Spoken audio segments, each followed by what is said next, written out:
दोस्तों ये रहा क्वेश्चन नंबर 1। क्वेश्चन नंबर 1 हमें कह रहा है इस श्रृंखला में अगली संख्या का पता लगाए।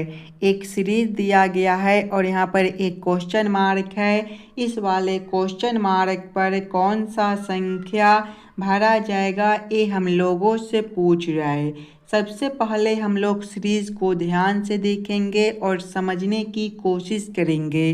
अगर आप लोग ध्यान से देखिएगा सीरीज को तो पहले जो है आपका 152 दिया गया है। 152 के आगे आपका 107 दिया गया है। 107 के आगे 72 है। 72 के आगे आपका 47 है और 47 के आगे आपका क्वेश्चन मार्क है। अगर आप लोग अंतर को देखिएगा तो 152 के आगे 107 है। यहाँ पर जो है आपका -45 का अंतर बनता है। 107 के आगे 72 है। यहाँ पर -35 का अंतर हो जाएगा। 72 के आगे 47 है। यहाँ पर आपका -25 का अंतर बनेगा और आगे क्वेश्चन मार्क है। ध्यान से देखिएगा अंतर को तो -45 का है, -35 का है, -25 का है। दोस्तों सभी में से 10-10 कम कर दिया गया है, यानी कि अगला अंतर जो है आपका -15 का बनेगा। और जब हम लोग 47 -15 करेंगे तो 32 हो जाएगा। 32 आपका ऑप्शन नंबर डी में दिया गया है, जो कि हमारा सही उत्तर बनता है। इस वाले क्वेश्चन मार्क पर आपका 32 भरा जाएगा। क्लियर है। चलिए अगले प्रश्न की ओर हम लोग चलेंगे, क्वेश्चन नंबर 2 की ओर। ये रहा क्वेश्चन नंबर 2। क्वेश्चन नंबर 2 हमें कह रहा है निम्नलिखित श्रृंखला का अगला पद ज्ञात करें। यहाँ पर एक सीरीज दिया गया है और यहाँ पर एक क्वेश्चन मार्क है। इस वाले क्वेश्चन मार्क पर कौन सा संख्या और अक्षर भरा जाएगा ये हम लोगों से पूछ रहा है। सबसे पहले आप लोग सीरीज को ध्यान से देखिएगा और समझने की कोशिश कीजिएगा। अगर आप लोग सीरीज को देखिएगा तो पहले जो है आपका 5i दिया गया है। इसके आगे देखिएगा तो आपका 7j दिया गया है। इसके आगे आपका 11l दिया गया है और इसके आगे जो है आपका 17o दिया गया है और इसके आगे क्वेश्चन मार्क है।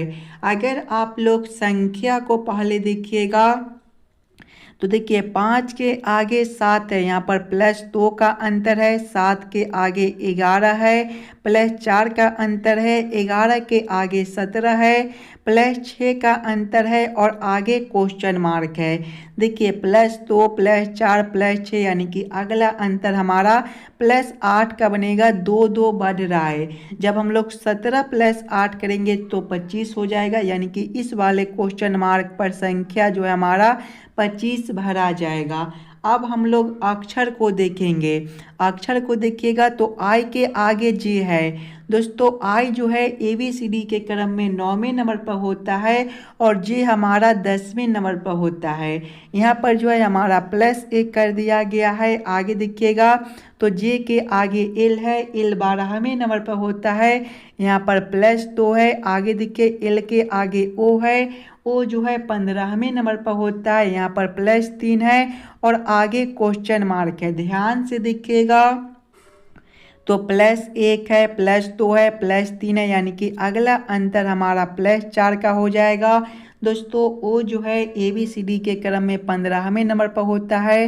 15 + 4 करने पर 19 प्राप्त होता है और ABCD के क्रम में 19वें नंबर पर कौन सा अक्षर आता है तो 19वें नंबर पर एस आता है, यानी कि यहाँ पर जो है एस भरा जाएगा। कौन सा ऑप्शन में 25s दिया गया है तो 25s ऑप्शन नंबर डी में दिया गया है, जो कि हमारा सही उत्तर बनता है। चलिए अगले प्रश्न की ओर हम लोग चलेंगे, क्वेश्चन नंबर 3 की ओर। ये रहा क्वेश्चन नंबर 3। क्वेश्चन नंबर 3 आपको बोला जा रहा है उस विकल्प का चयन करें जो तीसरे पद से उसी प्रकार संबंधित है जिस प्रकार दूसरा पद पहले पद से संबंधित है। ये जो प्रश्न है ये आपका एनालॉजी का प्रश्न है। प्रश्न आपको कह रहा है जिस प्रकार से कवि का संबंध कविता के साथ है उसी प्रकार से हम लोगों से पूछा जा रहा है मोची का संबंध कौन सा शब्द के साथ होगा जो इस वाले क्वेश्चन मार्क पर भरे जाएंगे। सबसे पहले आप लोग ये समझने की कोशिश कीजिएगा यहाँ पर कवि से कविता किस प्रकार से लिखा हुआ है।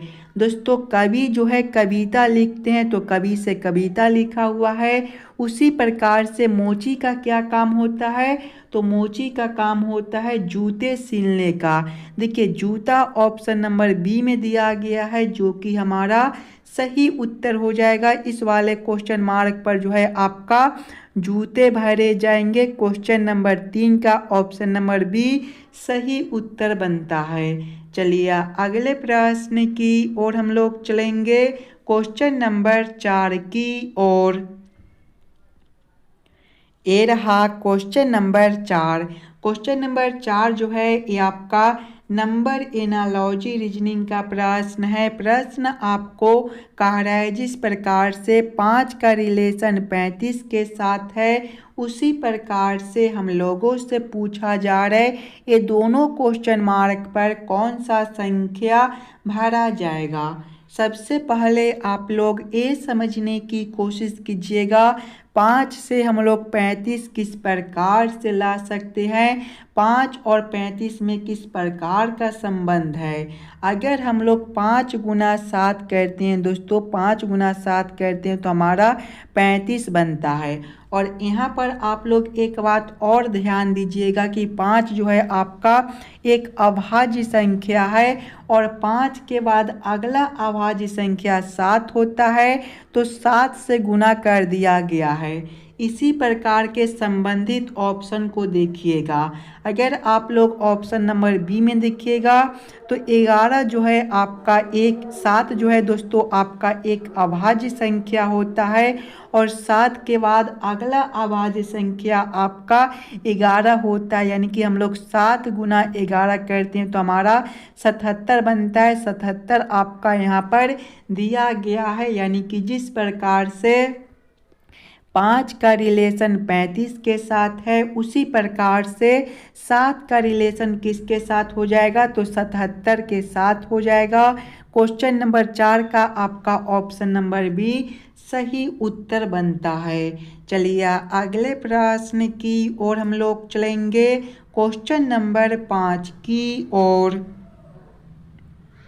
ये रहा क्वेश्चन नंबर 5। क्वेश्चन नंबर 5 आपको कह रहा है यदि c बराबर 24 ई वाई ई बराबर 46 तब एफ ओ एक्स बराबर क्वेश्चन मार्क। ये जो प्रश्न है ये आपका कोडिंग डी कोडिंग से रिलेटेड प्रश्न है और एकदम आसान सा प्रश्न है। अगर आप लोग थोड़ा सा दिमाग लगाइएगा तो इस वाले प्रश्न को एकदम आसानी के साथ सॉल्व कर पाइएगा।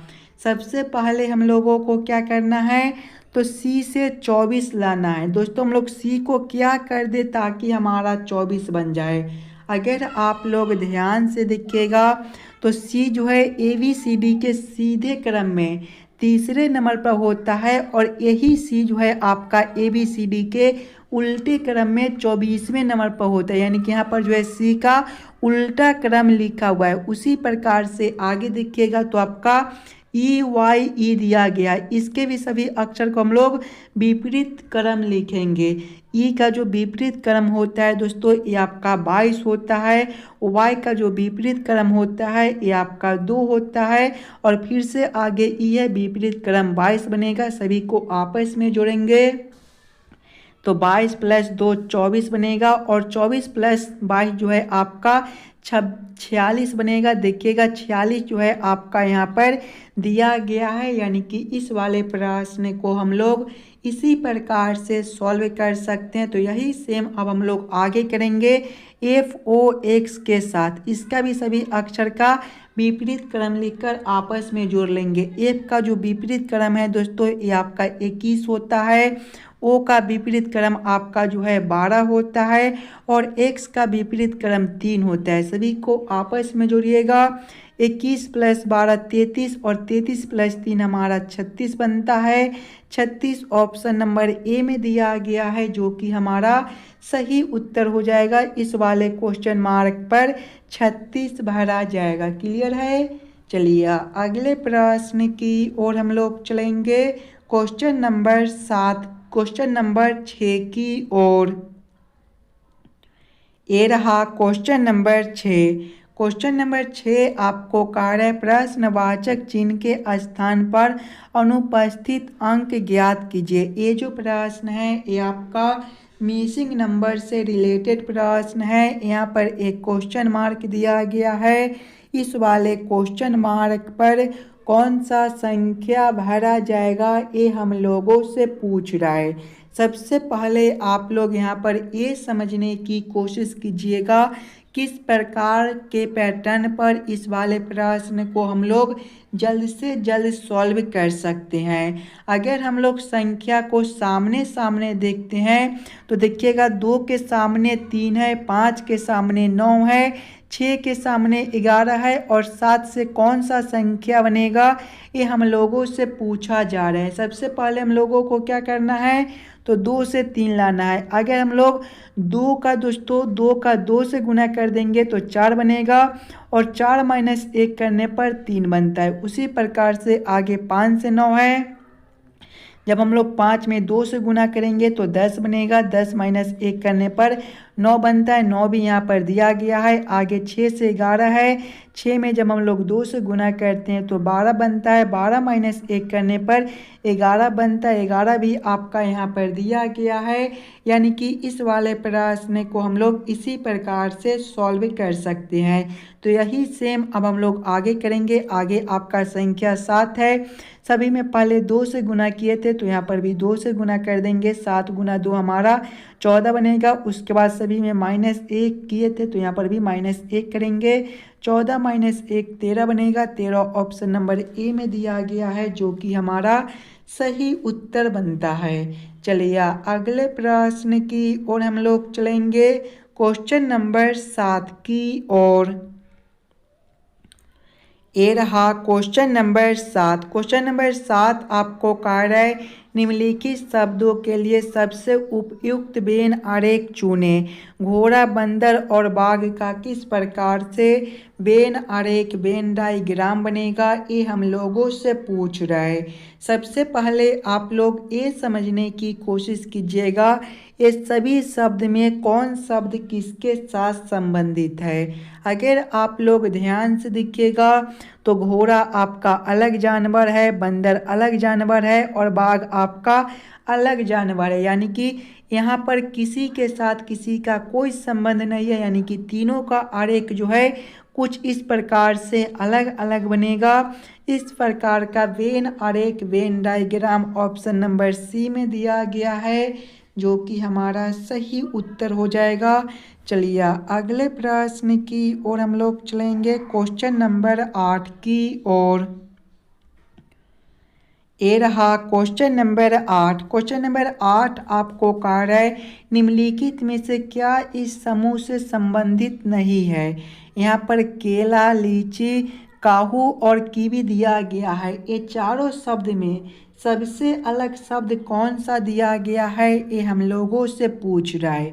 अगर आप लोग ध्यान से देखिएगा तो केला, लीची और कीवी जो है ये आपका एक फल होता है, जबकि काहू जो है दोस्तों एक घास का नाम है। यानी कि सबसे अलग आपका सी वाला बनता है। सी कौन सा ऑप्शन में है तो ऑप्शन नंबर डी में दिया गया है, जो कि हमारा सही उत्तर हो जाएगा। चलिए अगले प्रश्न की ओर हम लोग चलेंगे। क्वेश्चन नंबर 9 की ओर। ये रहा क्वेश्चन नंबर 9। क्वेश्चन नंबर 9 हमें कह रहा है यदि गणितीय चीज भाग का अर्थ गुना कॉमा जोड़ का अर्थ घटाओ कॉमा गुना का अर्थ जोड़ और घटाओ का अर्थ भाग हो तो 24 जोड़ 48 घटाओ 12 गुना 4 भागा 2 बराबर क्वेश्चन मार्क। ये जो प्रश्न है ये आपका एकदम आसान सा प्रश्न है। सबसे पहले आप लोग प्रश्न को ध्यान से पढ़िएगा और समझने की कोशिश कीजिएगा।